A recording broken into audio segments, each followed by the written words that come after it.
Hi everybody and welcome to this week's edition of Straight Talk with Bren O'Brien and Tim Rowe from The Straight, brought to you by Darley and Inglis, our sponsors. Today, a New South Wales push to get 4 Group 1s added to the Australian calendar. Does Australia need to revisit the weight allowance for mares? It's AGM and broad election season in club and regulator land. We have an extended chat with recent Group 1 trainer and Australian Trainers Association President Troy Corstens. In breeding, we pay tribute to Fastnet Rock, a dispute over Australian insurance payment, and a bumper week at Keeneland. Finally, in wagering, reflect on a big week's industry discussion in Melbourne, mull whether online in-play betting might find favour, and ponder the possibility of wagering advertising reform. Tim, it's been a big week for us, having spent a couple of days in Melbourne at the Backing the Punt conference. We'll get onto that in a bit, but firstly, hopes of a cohesive Australian approach to the pattern seem doomed. 4 New South Wales races have been put forward for consideration by the Asian Pattern Committee for upgrade. We're probably surprised that there were 4. We probably knew the Golden Eagle was one of them or whatever else. How have you read this story, Tim? Obviously, a story you broke yesterday. Where do things sit at the moment, do you feel? Well, first of all, we should just give a shout out to our colleague Warwick Barr, who's been holding the fort while we've been busy working hard. It's very difficult down at those conferences. But on to more serious issues, the pattern, well, four races, as you said, the Golden Eagle, the Russell Balding, that was no surprise that they want to put those races forward, but also the Premier, 2 weeks before the Everest, and the Apollo, which is sort of the first up race in the autumn for, good weight for age milers and 2,000 metre horses. So, interesting that they've been put forward. There was a meeting with the Asian Pattern Committee last night. It's only the time of recording. I haven't had a chance to follow up and see if I can find out what actually happened at that meeting. Transparency, as we know, isn't a strong suit of these committees, and that's their right. But it'd be nice to know what's actually happened and whether it gets over the line. I think there is there obviously is a lot of discontent within the Australian industry and certainly internationally. About what's going on here and the lack of a pattern. There was my understanding that the Everest and the All-Star Mile was upgraded to Group 1 last year, probably despite ignoring the protocols in place, on the belief that, or assurances that Racing Australia would have a working pattern this year, by March. And that clearly hasn't happened. There was a meeting last week that didn't go ahead. So we're a long way from any resolution, I think, or certainly an obvious one. There's just too many personalities involved and opposing views, it seems. Is there a danger here, Tim, that this becomes an international issue, that this blows up internationally and Australia's, the strength of Australia's pattern, or the status of Australia's pattern is that, in book 1 of that, the whole thing, like the way that it's catalogued and worked out, is there a danger that Australia starts place in that falls, is under threat because of the lack of a proper approach around this stuff, do you believe? I think there can be. There's a lot of discontent out there internationally. Australia's looks bad, and like it or not, we're a state-based racing industry, but it is a global sport, as someone said at the conference just this week. And the pattern and the black type is a big part of that in terms of bloodstock values and ranking races and different things like that. I don't think it'd be a good thing that Australia has potentially local Group 1s or local stakes races. On Sunday there's a local Group 1 in Malaysia, but that doesn't count for any. I don't even think it's a listed race internationally. So, and Singapore used to have that where they went it alone and local Group 1s and they're listed races. So I don't think we want to go down that path. There's a lot of investment internationally in Australia from the Coolmores, Godolphins, Yulong, of course. So, and the pattern and valuing horses and is important, is a major part of that. Yeah. And it just seems, and I guess probably the other aspect that is probably disappointing about the timing of this, Tim. We had this discussion 12 months ago. It's probably later this month, but it's sort of October, when it's sort of early October when this blew up last year. The 12 months to resolve this, or at least find a way forward on this stuff. And we're at the start of the spring. We're having the same, furiously annoying arguments again about Group 1 races and where they sit. Now, people might say, it doesn't matter if it was races of Group 1 or whatever else. But if we can't sort out a basic feature calendar, what does it say to the rest of the sporting world, let alone the rest of the racing world, about how we're setting out our shop? Well, that's exactly right, Brett. I don't As I said, the personalities involved, and this is a state, the lack of a national approach to these things. I think I might have said it last week. We can't have one strong state and expect the industry to thrive. Even if we're talking about New South Wales, if they have a lot of the black type races, and say those races got upgraded and they have 3 sprint races, and as someone told me, that can't have the upside with no downside. There needs to be some downgrades as well. I think that's one of the issues, certainly local or domestically, and some of the people internationally that are looking back at or looking on Australia, going, well, hang on, why have you got so many Group 1s? Some need to be downgraded, and we know some of the PREs agree with that. But Melbourne, for instance, have got is it 4 Group 1 sprints in the autumn? The William Reid or the Oakley Plate or something. Which ones get downgraded? Memsies and CF4s, all those sort of races. There's talks about that, and you did your 50 Group 1s last week, which resonated. Yeah, and I thought, it's interesting seeing the Apollo on that list of possible upgrades, because we need more 1,400-metre weight for age Group 1 races in Australia, like a hole in the head. But anyway, we'll move on now from that. We're talking probably another, actually, sort of, I guess, long-running, sort of boiling issue in racing sort of been dealt with, which is probably, again, a bit like the pattern, the historical sort of structure that's existing now, despite probably times changing. And it's an article that was brought to, an issue that was brought to province by an article from Matt Stewart about the 2 kilo mares weight for age, or mares and fillies weight for age allowance. We talked about this a lot. It's been talked about for 20 years, since Mackay Diva went to a Melbourne Cup and probably got better off that. Obviously not weight for age, but they still got an allowance under handicap conditions. She would have carried 2 kilos more in that last Melbourne Cup. Mackay Diva Stakes, obviously, this weekend. The man who rode her to those famous victories, Glenn Boss, he just believes these mares are now physically much stronger compared to physically, there's much less difference between them and what goes on for the geldings. Geldings used to get a lot more treatment with steroids, which made them probably a lot stronger, a lot more robust. Now we've sort of got these monster mares, and we have a series of horses, Sunline, Mackay Diva, Black Caviar, Winx, Emma Via Sistina now, that are dominating races. Very elegant, obviously a very dominant horse as well.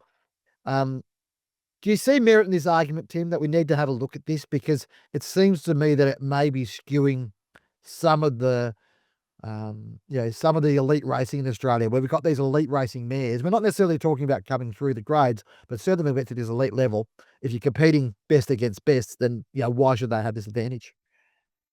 Well, I'm totally smart enough to, work out whether it's 1.5 kilos like it is in, some jurisdictions in the north, or 2 kilos, or 1, whatever it. Some might argue it's 3, but what I will say is, I don't think we should be handicapping for the elite. They are champion horses, but you got to think there's tens of thousands of races run around the country each week, or for each month and for the year. That if we reduce that 2 kilos, does that give the geldings an advantage? I'm not sure, but I don't think we should be handicapping for the very small percentage of horses that are champions. And we do have some elite mares at the moment, Autumn Glows and Via Sistinas and things like that. But that's a small percentage of the horse population. And in those champions, we talk about Mackay Diva, Winx, Black Caviar. That's one a decade. So, and Sunline before that. So I'm not sure where it sits, but I'm not convinced it needs to change necessarily. And John Massara had that in Matt Stewart's article, was of the same view. And I'm sitting on the fence a little bit, but I don't think it's a major issue. If you think it's a problem, bet, or they've got an advantage, bet more on the mares. Yeah, well, I guess we're trying to determine who the best horse are. And let's face it, Via Sistina still wins the Cox Plate by probably 7 lengths with 2 kilos. It doesn't make that much of a difference. But I think my only part of the argument, which as part of this as well, is that this system sort of emerged at a time where you have to encourage people to race their mares. Because, and racing at Group 1 level against other horses made it more, in order to sort of see the best mares, we need to give them an advantage as well, to encourage people to come through and nominate their horses. Probably less so these days with a lot more mares Group 1s, Tim. which probably puts in a situation where obviously they can compete against the mares, get their Group 1 race, get the stamp beside them. As we spoke before, there's value in that from a bloodstock perspective. I do see a point around this, though. I do see a point where, and maybe there needs to be studies done into how things have changed, but we seem to have these powerful, strong mares that are able to compete at the same level, yet to have that 2 kilo advantage. And if you believe in weights and measures, then you believe that, it will have an impact. So I think it's something that will bubble along and still be talked about. Of course, the problem is if you do then have a disincentive for mares to compete at that Group 1 level and they don't compete, then we're going to have a lot of mares being retired at 4 to go to stud. And not much different to what we have with the colts right now. And so then we end up with Cox Plates and Queen Elizabeth Stakes and these good Group 1 races being just dominated by geldings, which probably, it's probably a net negative for the industry. So it's an interesting point, and one will probably bubble along as well. Just a quick mention, it tends to be this time of year we talk about board elections. No election in the MRC this year. Now, you recall this time last year we spoke a lot about John Kanga's sort of rise to prominence and then to the chairmanship of the MRC. Hard fought and bitter election battle, court recriminations, whatever else. Well, this year, the electoral process, democracy took place via a press release, which was nobody else nominated. John Kanga and 2 other board members have been reappointed. It seems remarkable. Certainly, there's been a massive wave of change at the MRC, and that's happened. We've also had the situation where the Racing New South Wales board positions, obviously, with 2 possible vacancies from December this year. The New South Wales government have put out positions of interest for those 2 spaces around that. Tony Shepherd and Gary Charney's positions both up for renewal, whether they're renewed or whether they find someone else to fill those positions. Of course, the Racing New South Wales board are often under scrutiny. We've got the Racing Victoria board, which operates in a bit of a different manner. There are 2 vacancies of the Racing Victoria board at the moment. I've reached out to the state government to try to get a view on timelines and processes and the panel they'll appoint, but I haven't heard back from them yet. When they do, you'll hear it first on the strike. Tim, we'll go now to an interview we did with Troy Corstens yesterday. I had a great chat with Troy about obviously his recent success with Barrack Hill, but also his new position in charge as president of the Australian Trainers Association. And joining us on Straight Talk is multiple Group 1 winning trainer and president of the Australian Trainers Association, Troy Corstens. Thanks for your time, Troy. Thanks, Bren. Thanks for having me on. Big weekend for the stable, starting off, obviously with Barrack Hill winning. I mean, it must have been quite validating to see him get that win at that level. Because obviously hasn't been the most straightforward of horses, but it's all, anytime you get a Group 1 winner, it's nice. But I tell you what, when you get one you have to work hard for, it must feel good. Spot on. And you're exactly right. The work that's gone in with this horse and the time that he's taken just makes you appreciate it that little bit more. And I always say that winning a Group 1, I say that having my son, my firstborn son, was the best feeling I've ever had in my life. And then I've got 2 daughters after that, but I reckon a Group 1's nearly equal to the first to having my son. So that's how good a feeling it is. Yeah. Any discussions around the Everest with him, Troy? I've had a couple of little conversations with some slot holders, nothing in depth. I think that I think it's a very unique year, Bren. I reckon that with Kai Ying Rising coming, it's made it basically everybody thinks that they're racing for second. I disagree, but everybody thinks that they're racing for second, and no doubting that he's an unbelievable horse, and maybe we are, but I think everybody's just sitting back, making sure that they've got their I's dotted and their T's crossed before they lock anything in, because this year it is so important to get that right, probably. And how do you go about, if negotiations step up, it is, as you say, an interesting year where generally the slot holders understandably want to protect their position, $700,000 a year, give or take.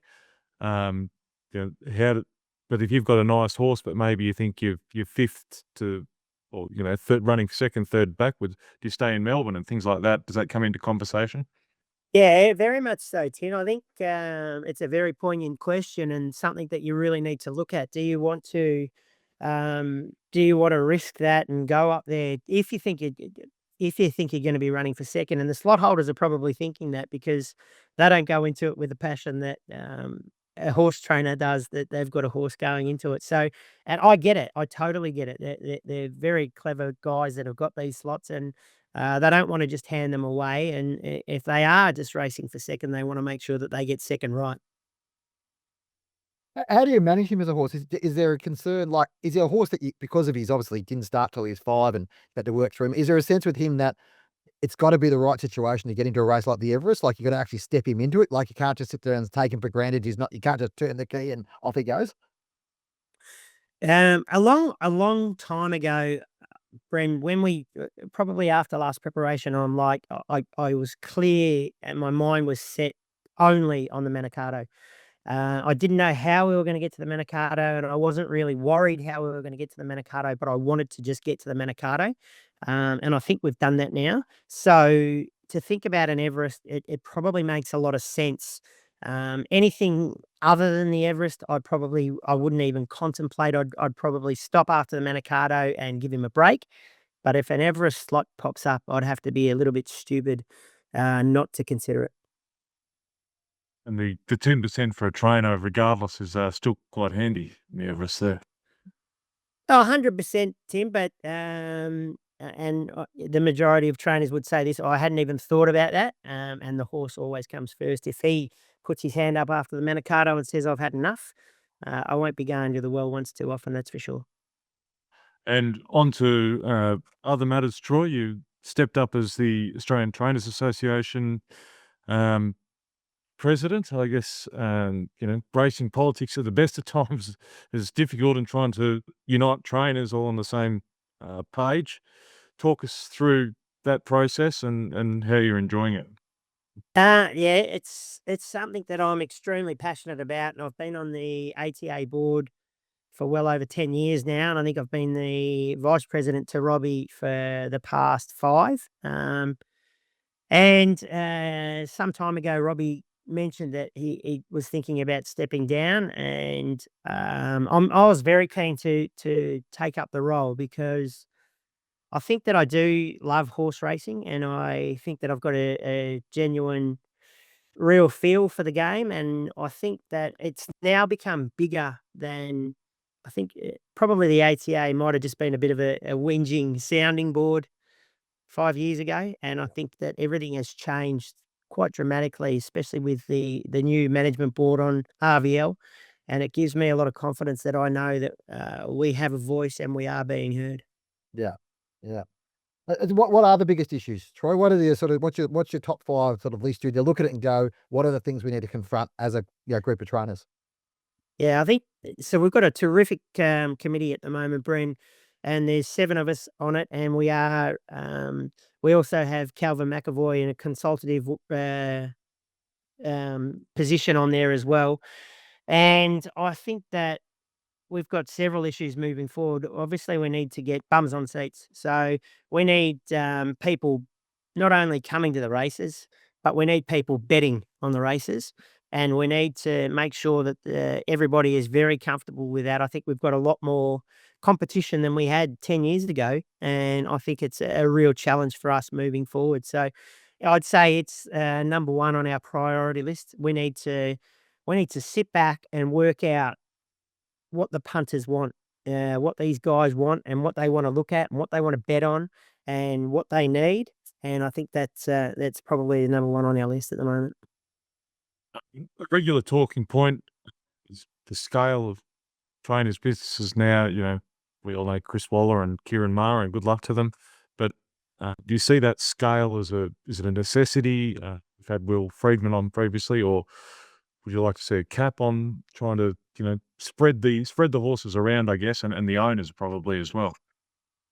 I think it's a bit of a defeatist attitude, Tim. Like, do I sit back and wish that I had as many in work as Chris Waller and Kieran Maher? Yeah, of course I do. I'd love that. But it probably makes me to strive. How do I change my business to possibly get better numbers and bigger numbers? And how can you seriously sit back and say we're going to cap numbers? All right, Chris. Well, sorry, Ozzy here. You're not allowed to have your horse with Kieran Maher or Chris Roller because they've got too many in there already. You can't do that. It's a restriction of trade, and I think it goes against the Australian spirit. So what we need to do is get better. We need to, promote ourselves better, and at the end of the day, not everybody's going to want their horse with the large scale trainers, and that's why that we are still in business. So I think that for me to sit back and say, "Oh, no, we should be capping their numbers," I think it's a defeatist attitude that we shouldn't have. So, would I like more? 100% I would. Who's that up to? It's up to me to try and get more.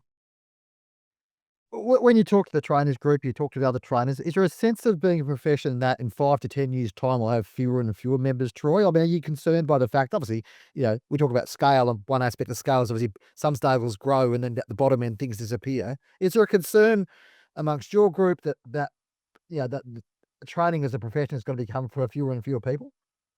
It's dropped off, Bren. So we're seeing that in the ATA numbers. It is dropping down, and I think trainers in Victoria, I think we had 900, and we're down to about 815 at the moment. So that obviously is a drop. Now, is that because of cost of living and the way that the market has gone over the last 2 years? I'm not sure. I can't sit back and say this is why those trainers have got out of the game, and I don't know exactly why that has been.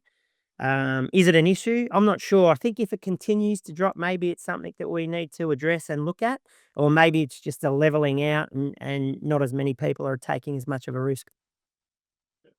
The ATA remit, Troy, is an interesting one. You don't sort of have a foothold in New South Wales, even though it's ATA's class as a national body.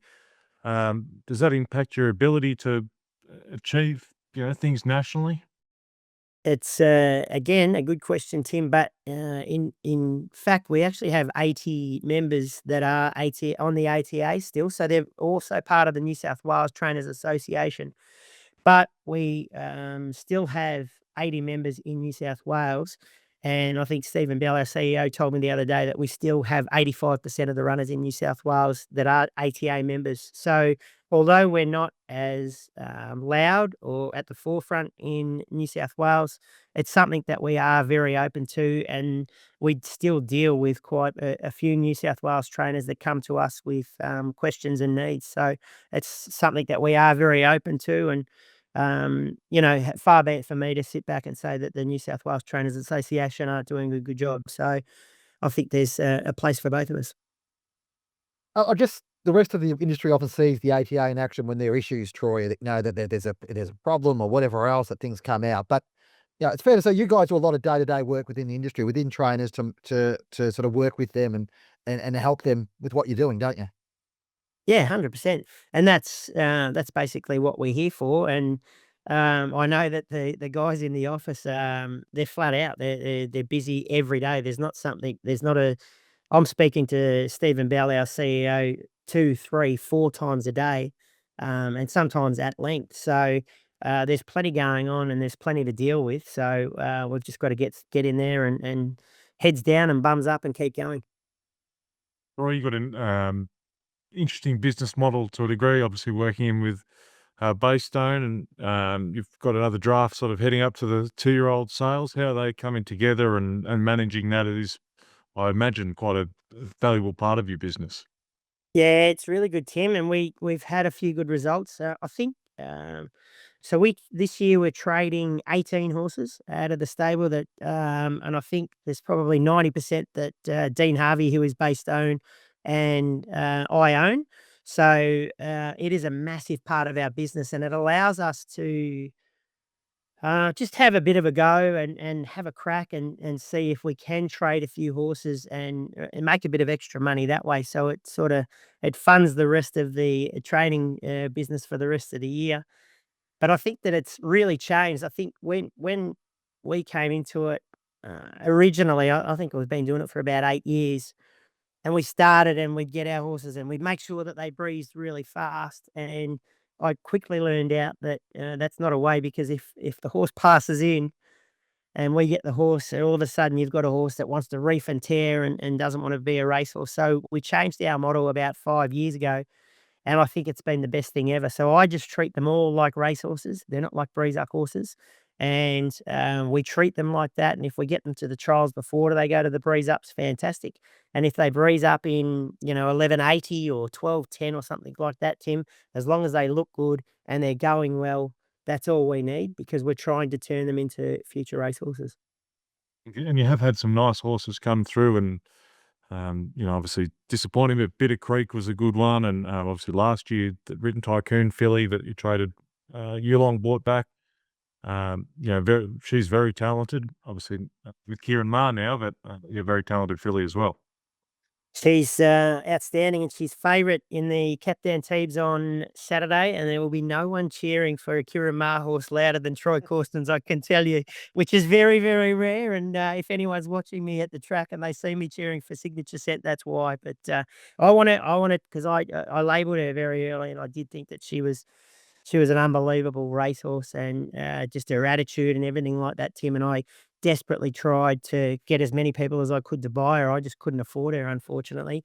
And we are of the model, Dean and I, that we want to sell everything. I don't want to be seen as keeping the good ones, so we put them out there and we sell them. And hopefully in the future I can buy the majority of the ones that I want to back. But at the moment I can't afford it. Troy, do you see that the fact that you've obviously branched out your business which taking it back to that broader conversation around trainers, do you think that's just got to become part of what trainers need to do? They need to find other ways apart from the traditional training model of getting winners and getting owners and all that sort of stuff to bring people in and make it work. It's just the nature of the game these days. Diversification will actually help if you can't compete at that scale level. Spot on. And you need to adapt, Bren, which I think that the majority of trainers do nowadays. So I've literally just got out of a meeting and luncheon, and Graham Begg, Wayne Hawkes, Peter Moody, and myself were all there, and we were talking about how much we all charge, and we're talking about what wages we pay ourselves and everything like that. And everyone thinks that it's fantastic and we're really expensive, but there's not a hell of a lot in it. And unless you get to those scales, or you do something a little bit different and adapt and maybe change and trade a few horses if you can, I think that's a really good way to survive. So it allows me to be able to do that. And then I've got a solid training base of horses coming through that obviously I still want to get really good results, because I can tell you I sold a filly for $1 million last year, but it wasn't as good as the feeling as Barracuda winning a Group 1. Terrific, Troy. Thank you so much for your time. Appreciate to talk us on Straight Talk, and all the best for the spring. Keep up the good work, boys. I've got to say, since you guys have been doing what you're doing, I love it, and it's fantastic. I read it as much as I can, and you're doing a great job. Well done. Thanks, Troy. The following segment is brought to you by Inglis. The strongest collection of sire power ever, assembled for an Australian 2-year-old sale, will be offered at the Inglis Ready to Race sale on Thursday, October 16th. A catalogue of 222 lots has been finalised for the auction and is now available on the Inglis website. The Inglis Ready to Race sale is easily the best and most progressive 2-year-old sale in the country. It has provided over 800 individual winning graduates since 2016 at an average earning per runner of over $111,000, with 35% higher than its nearest rival. It is also the highest winners to runners ratio of any Southern Hemisphere Breeze Up sale. Breeze Ups will be held at Warwick Farm, Taupo and Wangaratta ahead of the sale, with vision uploaded to the Inglis website. Check out the catalogue at inglis.com.au. On to breeding now, Tim, and this week we bid farewell to Fastnet Rock. We got word through on Monday that the great champion son of Dane Hill, a massively influential sire in Australia and overseas, his time on this earth come to an end, sadly enough. He was euthanised during early on this week. He's amazing record, Tim. Like people probably don't realise how good he was. And there's the number one headline stat is no Australian bred horse has ever produced as many Group 1 winners. 44 Group 1 winners. It's more than Reduced Choice. It's more than the modern champion Schnitzel and I'm Invincible. He was a remarkably good racehorse, who became a phenomenal stallion, didn't he, Tim? I've got his stats open here, as you said, 44 Group 1 winners, but over a long period of time, started with a bang. His first crop, Australian or Southern Hemisphere crop, had 13 stakes winners and a lot of good fillies over the time. Obviously, there's Via Cecina at the moment, but Avantage of Tiakau's, Atlantic Jewel, Machine, who's superstar broodmare in Japan these days, Shoals and Sea Siren, but another good broodmare, and Catchy, of course. So, and obviously some great, Merchant Navy winning Royal Ascot and Fox Wedge and even Buckaroo at the moment, and Awesome Rock with Troy Corstens back in the day. So just a remarkable stallion, and even at the moment, Seamus Mills and Mick Price and Mick Kent Jr. got on display heading to Group 1. So he has just by the statistics, sort of tailed off a little bit, which is not unusual for certain stallions, but it's still a very good, still got some good horses out there. And, with his brood mares, he's just a dynamite brood mare sire as well, throws sort of strength into his foals. So, great. And as, Tom Magner said at Coolmore, just sort of they were able to build Coolmore in Australia on the back of him, really. So, great stallion, lost for those people that sort of worked closely with him over the years. Yeah, 197 stakes winners in total. A remarkable record on both sides. He was the most, him and Exceed and Excel were the two that, probably, historically will be seen as the ones that were able to make it in both hemispheres. And there's very, very few horses that can do that from an Australian point of view. And we're looking at now, trying to think, Tim, was there any Australian horse that shuttled this year? I don't think there were there? So, the shuttled in the Northern Hemisphere. So it's just really surprising. His earnings are over $290 million across their careers. It's just a great mark. And you talked before about his daughters and their influence. He's been champion Australian broodmare sire for the last 2 years. I think that'll roll on for another few years yet. Those, every time I hear the phrase Fastnet Rock mares, I get James Bester's voice in my head somewhere talking about it. But it's that concept of like a brand of horses. And when you see a Fastnet Rock filly or a Fastnet Rock mare, what they'll look like. They're powerful, they're strong, and remarkable legacy. Deep Field also left a legacy, a quite strong legacy in the Australian landscape, unfortunately cut short by fertility issues. Tim, and you had a story this week that the insurance payment around that, he's short, the shortening of his career has certainly it's hit a few snags along the way. We're 3 years hence, and still no money forthcoming. It's an interesting one that it costs a lot of money to insure horses. Can be just a normal mare or a foal might be 4% annually of the value. So a lot of money, and stallions obviously worth a lot of money. And he was on the rise. Deep Field, obviously 4-time champion Hong Kong sire. And it was interesting. His fertility did, fall off a cliff really, and only 7 foals in his last crop, serving 60 odd mares, I think it was. It's interesting that I'm led to believe the insurance underwriters refused to pay because they believed the fertility was, poor fertility was caused by, I guess, overwork. He did serve a lot of mares over his time. That'd be interesting if it was challenged in court. Is there any veterinary evidence to actually support that? I'm not a vet, and I have heard that there isn't, but don't hold me to that.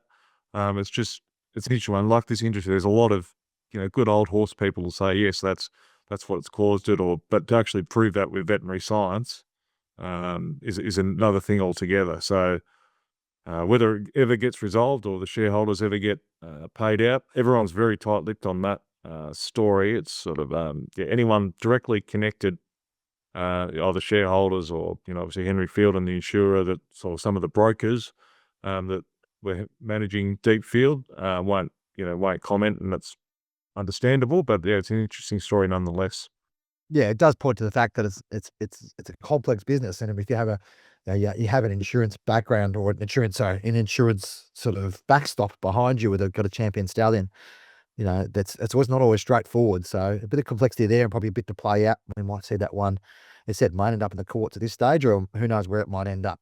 I wanted to also touch on the remarkable results out of Keeneland this week, Tim. Record breaking. Obviously in America, their biggest yielding sales. It's a massive sale, but oh my goodness, that American market hasn't obviously there's been a bit of a galvanizing effect there and a bit of a rebound, but certainly the write-off provisions provided in the most recent,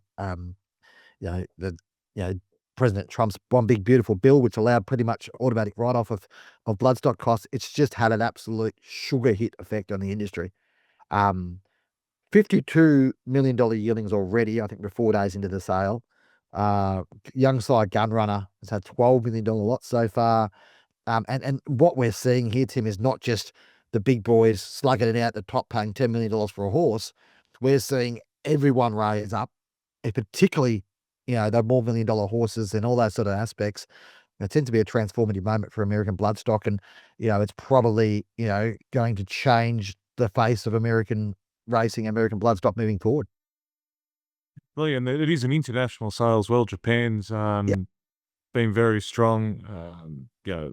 Buying gun runners, and Justifies being popular in Japan. So, and Flightline, the first crop of Flightline, I think it is, unbeaten 6 from 6, and some of those some of his wins were had to be seen to be believed, and they've been popular in the ring, obviously throwing nice types, and he'll be very marketable, obviously. And whether some of the Australian lobbyists can get to the federal government for tax advantages here, that maybe that's an avenue, but I'm not sure the Australian government has quite that appetite to No, support the industry in that way. Yeah, I mean, it certainly it's changed the direction of the industry in that regard. It's interesting. Tim and I, we spoke before. You and I spoke before about the effective race for the Crown, the Netflix series, and the concept around the Triple Crown and the importance of it. We going right back to the start of this podcast. The changes to the calendar proposed for New South Wales would give them a Group 1 sprinting Triple Crown, and I reckon, knowing the personalities involved, the marketability of having a spring Triple Crown in Sydney would be an enormous incentive to get that over the line. So, I just get the feeling that affects. We're going to look at the fact. Let's go back to the fact. Peter V'landys unashamedly says the idea of the Everest was borrowed from what happened at the Pegasus World Cup. Now, the Pegasus World Cup fell over.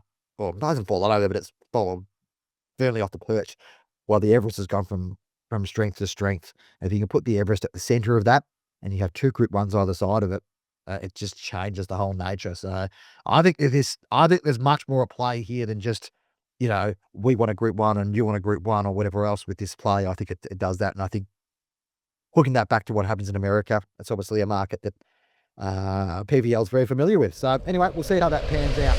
The following segment is brought to you by Darley.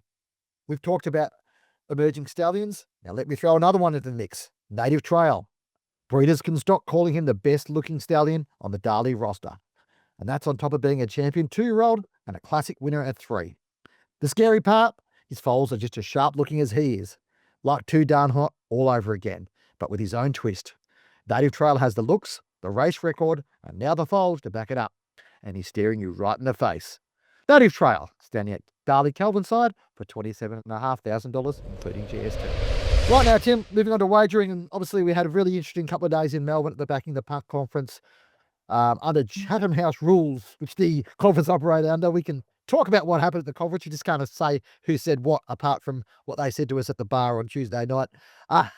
It was a really interesting couple of days, Tim, valuable in different ways. You get to talk to not just to the big guys in the industry and whatever else, but a lot of people who just operate day to day within the wagering space and the racing space as well. Some interesting conversations had. You made a brief appearance there last year, Tim, but this year was probably your first time being there across both days. What did you take out of it? Was quite positive in listening to you, and I did attend briefly last year.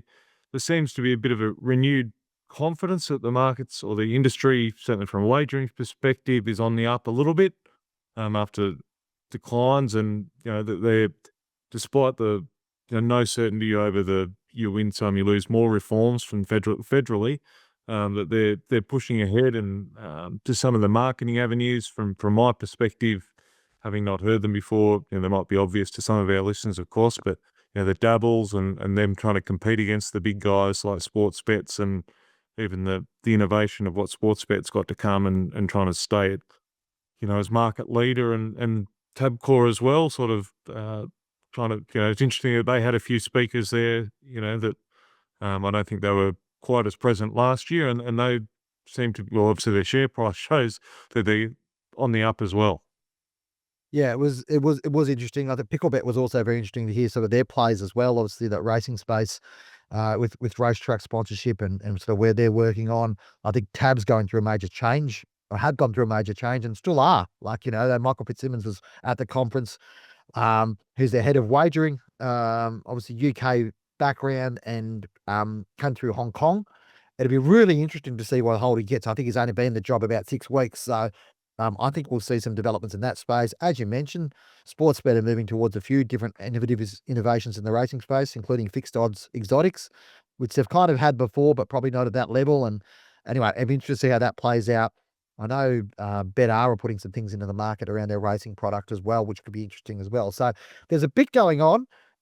It does seem like, from my perspective, that's a bit more positive, as you said, a bit more a positive feel. It's probably based upon the fact we reported earlier this week on the Strait that the federal government looks like they're finally moving on at least the first step of those wagering reforms around advertising and what they may look like. The likelihood is perhaps the online aspect of the ban won't be as strong as they thought it might be, but maybe free-to-air TV might be stronger. If your aim is to stop kids seeing gambling ads, you and I both got kids, Tim. Like, seriously, they're not watching free-to-air TV. But anyway, I won't try to double guess the government on that, but it seems like an odd approach. But anyway, they're pushing through that. And I think politically it's probably a lot easier for the government to get that to go through, because I think they will probably get bipartisan support from the opposition to actually get that stuff through. So that will help as well. The other aspect, Tim, which is interesting, is live in-play betting. And obviously Tabcorp are running this trial at the moment in venue with their live in-play sports betting, where you can use your app, tap it on a terminal, and rather than have to bet, cash through a terminal or a betting terminal or go to the counter, you can actually just bet on your app in venue. Now, it's only happened in a couple of venues in Sydney at the moment. It's only a trial. It probably hasn't set the world on fire, but they've been able to test out all their sort of technology and whatever else. But what was interesting is that a couple of the other bookmakers saying they were cheering on Tabcorp because they want to see live in-play betting in Australia. Now, of course, pretty much almost everywhere else in the world you can bet in-play live. You can't do it in Australia on the Interactive Gambling Act. But that would be a significant boost for the bookies. I'm interested to hear your thoughts, Tim. I've had a couple of emails since the article I wrote a couple of days ago came out saying it might not be quite the boon for racing that people think. And in fact, for the smaller codes, greyhounds and harness, it actually could be a bit of a killer blow, because people would just bet in play on sport rather than betting on, product-based harness and greyhound racing. That's my take as well, Bren, that yes, it would probably, it would certainly boost sports turnover, whether that money's taken from racing or whether you can have the opposite view that more people are engaged in sport and therefore will come across to racing at some point. It certainly will boost turnover, and so I still think it's a long way to go from Tabcorp's in-play testing and sort of right up to everyone being carte blanche, everyone having a crack at it. We know Sportsbet tried to circumvent the laws at one stage and that got knocked on the head and different things. So there's so there's a lot of talk about black and grey markets at the wagering conference, and I think if the government doesn't go that way, eventually people will start betting online, or they already do, in play elsewhere on illegal markets. So prohibition, as someone else said, isn't the answer, and I'm of that opinion as well. Yeah, and I think that's probably what changes the emergence of those markets. And former Racing Queensland CEO Jason Scott made the remark to us both in the conference and at the bar on Tuesday night that Sportsbet's now only the third biggest bookie on Collins Street, because Stake and Shuffle, who operate in that grey market, whether they operate to Australians or not is a note of contention, not legally allowed to do so, but they are massive. They've delved into massive companies and massive industries and changing the nature of it. And I think that there is a real sense of frustration about the amount of regulation that the Australian industry is under compared to these guys being able to operate in a different market. Whether they're targeting Australian customers or not, as a point of contention, but certainly other overseas bookmakers definitely are. And it's pretty straightforward to set up a VPN, set up a deposit and count, and away you go, without all the consumer protection and AML requirements and all that sort of stuff that goes with it. So that's probably a concern of the industry. I'm not doing the bookies bidding there. That's just the nature of them being concerned about them, and probably the challenge is back to them to make sure they can offer a product. And part of that is that in-play aspect. Well, that's it for Stroke Talk this week. Bumper edition brought to you by our great sponsors, Inglis and Darley. Don't forget to give us a rating wherever you're listening to our podcast, and be sure to subscribe. Send us an email, editor@thestrake.com.au, or through our DMs or whatever else, and ask us a few questions. We'll be back again next week to talk things all racing, wagering and breeding. Thanks for joining us.